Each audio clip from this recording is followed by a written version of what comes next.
Привет, друзья! Привет! Сегодня мы с вами вместе проведем эксперимент. Испытаем один рецепт. Японский бисквит Кастелло. Нас заинтересовало такое испано-португальское название. И мы решили приготовить этот бисквит. А почему у этого бисквита такое странное, не японское название, мы вам расскажем, когда его приготовим. Так что ставьте лайки, подписывайтесь на канал и смотрите видео до конца. Поехали! Поехали! Первым делом подготовим форму. У нас разборная форма диаметром 18 сантиметров. Выкладываем бумагой для выпечки дно формы. Так как бисквит выпекается на водяной бане, оборачиваем борта с внешней стороны фольгой, чтобы вода не попала в форму. И с внутренней стороной обкладываем бумагой для выпечки. Бумага должна быть выше формы, чтобы бисквиту было куда расти. Берем 5 яиц и отделяем белки от желтков.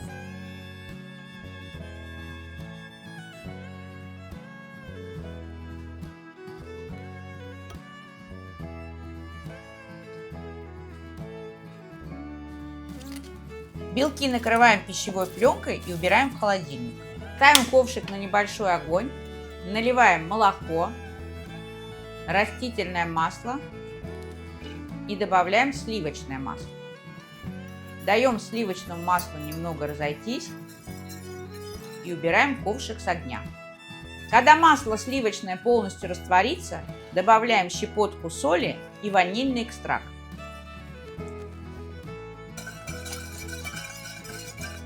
Когда смесь остынет, добавим в нее просеянную муку.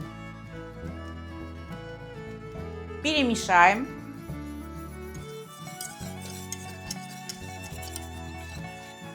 Теперь настала очередь добавить желтки. И все вместе перемешаем до однородности. У нас должна получиться вот такая кремообразная масса. Достаем белки из холодильника и взбиваем их на маленькой скорости до образования пены. Теперь в 3 приема добавляем сахарный песок, увеличиваем скорость и взбиваем до образования мягких пиков.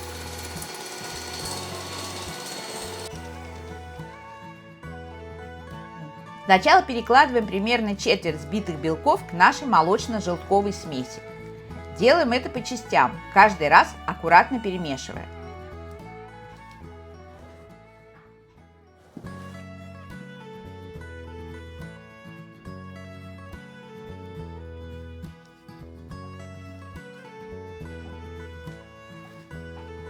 Теперь, когда она стала более жидкой и нежной, добавляем ее к взбитым белкам. Аккуратно перемешиваем все до однородности плавными круговыми движениями.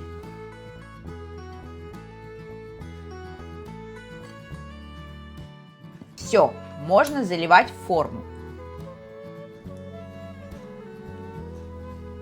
Снимем скрепку, она нам больше не нужна.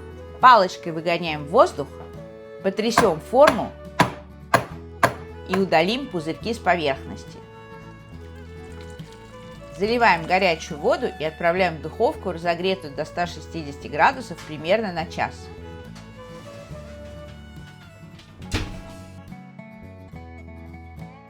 Бисквит Кастелло готов. Вынимаем его из формы, удаляем бумагу. Видите, какой он получился? Как суфле. А теперь главный секрет. Многие совершают ошибку и ждут, пока он остынет. Но именно в этом и фишка. Резать нужно сразу, тогда бисквит не оседает. Посмотрите, какой он нежный, пористый, а вкус словами не передать. Эксперимент удался, результатами мы довольны. Пробовать можно? Ну, сначала расскажи, откуда в бисквите я испанская грусть? Грусть не Почему, испанская. почему Кастелло? Грусть португальская. Оказывается, этот рецепт в Японию завезли португальские путешественники еще в 16 веке. И назывался он там хлеб из Кастилии. Пау де Кастелло по-португальски, если я правильно выразился. Вот откуда португальская грусть. А теперь заслужил. Можешь, вот, на, попробуй. Попробуй, какая вкуснятина. Понятно, почему он пользуется такой популярностью. просто облачко, растаявшее во рту. Согласны? Шедеврально.